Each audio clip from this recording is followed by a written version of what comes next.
नियमित हमारी बैठकें विकास कार्यों को लेके, अन्य विषयों को लेके वो होती रहती है। कभी वो अधिकारीगणों के साथ होती है, अलग अलग विभागों के साथ होती है, वो जिले में भी होती है, चंडीगढ़ भी होती है और वो सब डिवीज़न लेवल पे भी होती है। इसी कड़ी में हम जनप्रतिनिधियों के साथ भी लगातार चर्चा करते हैं, क्योंकि जब हमारा पंचायती राज और जो तीसरी सरकार जो हमारी जो पंचायतों की है, जितने भी ग्रामीण विकास के काम हैं वो पंचायतों के माध्यम से होते हैं और उससे संबंधित बहुत सारे विषय ऐसे हैं जिसमें विभाग के साथ तालमेल, अधिकारी गणों का सहयोग, जनप्रतिनिधियों का सहयोग, उन सभी विषयों को लेकर आज मैंने दरोंडा विधानसभा के सभी सरपंच साथियों के साथ बैठक की है और उसमें अन्य सभी विषयों के साथ साथ विशेष रूप से कुछ विषय हमने आज चर्चा की है, जिसमें कि बरसात का मौसम क्योंकि आने वाला है, फसल कटाई का अभी समय चला हुआ है और बरसात से पहले का जो ये समय होता है, ये सभी तालाबों की सफाई का ये समय होता है, ताकि इसमें पानी निकाल के और उसकी डीस्लशिंग जो है, उसकी गाद निकालना, उसकी कैपेसिटी बढ़ाना, वो सारा काम अभी होता है। तो वो मैंने सभी सरपंच साथियों के साथ और प्रशासन के साथ, अधिकारियों के साथ चर्चा की है। उसके साथ साथ गाँव की स्वच्छता की ओर हम ज़्यादा ध्यान दें। जो सड़कों पे भी कई बार गंद पड़ा रहता है, कूड़ियाँ पड़ी रहती हैं, तो उसका भी कोई ऐसी व्यवस्था बनाएं कि हम 5-5, 7-7, 10-10 गाँव के लिए क्लस्टर बना के कोई ऐसी जगह, कोई डंपिंग पॉइंट ऐसे बनाएं ताकि सभी अपने वहाँ की जो ये गंद है उसको कहीं डंप कर सकें। और उसके लिए हम सभी, मैंने पंचायतों को ये कहा है कि छोटा ट्रैक्टर ट्रॉली या ई व्हीकल इस प्रकार का, उसकी योजना भी हम बनाएंगे ताकि जिन गाँव के पास इस तरह की सुविधाएं, संसाधन नहीं है, हम उनको वो भी आने वाले समय में प्रोवाइड करेंगे। तब तक वो गांव की स्वच्छता के ऊपर भी ध्यान दें। और एक विषय मैंने सभी सरपंच साथियों के साथ रखा है कि वो गांव के अंदर इस प्रकार की ज़मीन चिन्हित करें जहां पर हम महिला चौपाल बना सकें, जिसमें सेल्फ हेल्प ग्रुप की हमारी बहनें जो हैं वो अपनी बैठकें भी कर सकें और सेल्फ हेल्प ग्रुप के माध्यम से जो समाज के अंदर एक आर्थिक रूप से महिला सशक्तिकरण और एक आर्थिक रूप से परिवार मजबूत होते हैं, उस विषय को हमें आगे बढ़ाना है। माननीय प्रधानमंत्री जी की ये सोच है और माननीय मुख्यमंत्री जी इस विषय को बहुत आगे गंभीरता से बढ़ा रहे हैं। तो उस विषय पर मैंने जो चर्चा की है कि ऐसा स्थान वो चिन्हित करें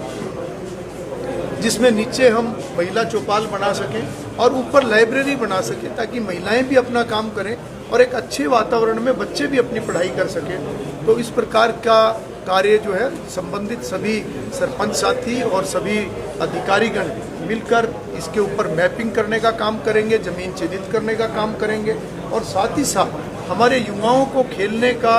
एक सही जो है वो मौका मिले। तो उस नाते से भी मैंने सभी पंचायतों से ये अपील की है कि जहाँ जहाँ जिस पंचायत के पास ज़मीन उपलब्ध है वो वहाँ पर एक विभाग उसकी मैपिंग करेगा और हम ये सुनिश्चित करेंगे कि अगले 1-2 वर्ष के अंदर हम क्लस्टर के रूप में खेल मैदान जो है वो विकसित करें, ताकि जिस गांव के पास ज़मीन उपलब्ध है वहाँ पर जब हम खेल का मैदान बनाएंगे तो निश्चित रूप से उसके साथ के जो 4-5 गांव हैं वो सब उसका उपयोग कर सकेंगे और एक क्लस्टर का वो प्लेग्राउंड या स्टेडियम होगा। तो ऐसे कुछ विषयों के ऊपर बड़ी विस्तार से हमारी चर्चा हुई है। आने वाले समय में सरपंच साथी भी इसकी प्लानिंग करेंगे और विभाग और अधिकारीगण भी इसके ऊपर काम करेंगे और मैं फसल कटाई के मौसम के बाद फिर से इस बैठक को करके और आगामी योजना, आगामी जो एक प्लान है उसके अंदर इनको डालेंगे। एक गाँव का मामला है जिसमें सरपंच पंच की लड़ाई के बीच गाँव वाले पिस रहे हैं, सारा का सारा जोड़ का पानी गाँव के बीच में आ जाता है, बीमारी फैलने का खतरा है और 3-3 आंगनवाड़ी और बैंक भी वहाँ पर पड़ता है। देखिए, इस प्रकार का अगर कोई विषय है तो मुझे लगता है कि अधिकारियों को उसके अंदर इंटरवीन करना चाहिए। मैं अधिकारीगणों को ये कहूँगा, मैं डिप्टी कमिश्नर से ये बात करूँगा कि रावत ठीक है, अगर इस तरह की कोई बात है तो उसके ऊपर हम संज्ञान लेंगे। गेहूं खरीद को लेकर सरकार ने कुछ नियम बनाए हैं, आपने भी विजिट किया, ऑपोजिशन इस पे टारगेट कर रही है सरकार को, तो इट इज़ टाइम कंज्यूमिंग, वो एरेज कर रहे हैं, फार्मर भी एरेज कर रहे हैं कि इसमें टाइम ज़्यादा लग रहा है। तो आपका क्या नजरिया है इसमें, आपने विजिट किया? देखिए, मुझे लगता है कि जब भी हम कोई कार्य करते हैं या सरकार कोई काम करती है तो हर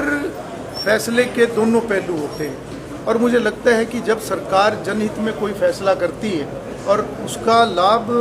जो है वो आखिर में लोगों को ही मिलने वाला है। तो व्यवस्था जब भी इस प्रकार की बनाई जाती है उसमें सभी के सहयोग से ही वो व्यवस्था जो है सफल होती है। क्योंकि एक तरफ विषय ये भी आता है कि मंडियों में खरीद के दौरान जो है गलत काम भी होते हैं, ये भी विषय आता है। पर जब उसको ठीक करने के लिए सरकार कोई कदम उठाती है जिसके बिना वो संभव नहीं है, एक तरफ जब सरकार की एक पॉलिसी है कि ज़ीरो टॉलरेंस फॉर करप्शन, अगर ज़ीरो टॉलरेंस फॉर करप्शन की नीति पे सरकार काम कर रही है तो उस दिशा में बढ़ने के लिए सरकार को अगर कोई सख्त कदम उठाना पड़ेगा तो वो सख्त कदम अधिकारियों के लिए भी होगा और उसमें व्यवस्था बनाने में कुछ दिक्कतें किसान भाइयों को भी आएंगी। मैं खुद एक किसान हूँ और जब भी व्यवस्था नहीं बनती है तो निश्चित रूप से शुरू में थोड़ी दिक्कत होती है, परंतु उसमें मुझे लगता है कि किसी को भी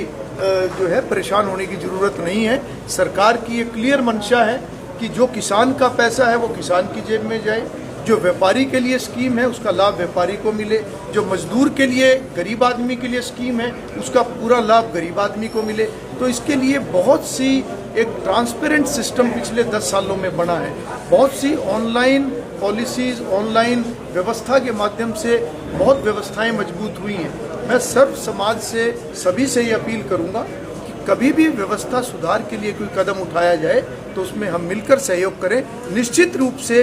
वो बदलाव लोगों के हित में है, किसानों के हित में है और समाज के हर वर्ग के हित में है। किसान वहाँ हिसार में धरने पर बैठ के उनका कहना है कि जैसा हमारा रजिस्ट्रेशन हो चुका है, पोर्टल हो चुका है, उसके बाद ऐसी व्यवस्था नहीं। देखिए, लोकल लेवल पे इस प्रकार की कुछ दिक्कतें आती हैं, परंतु मैं ये बात जरूर कहूँगा कि अधिकारीगण भी पूरे तरीके से मुस्तैद हैं और कहीं व्यवस्था बदलाव के अंदर जहाँ भी दिक्कत आती है तो उसका विकल्प भी साथ के साथ सरकार ने रखा हुआ है। मैं पुनः अपील करूँगा कि समाधान की तरफ हम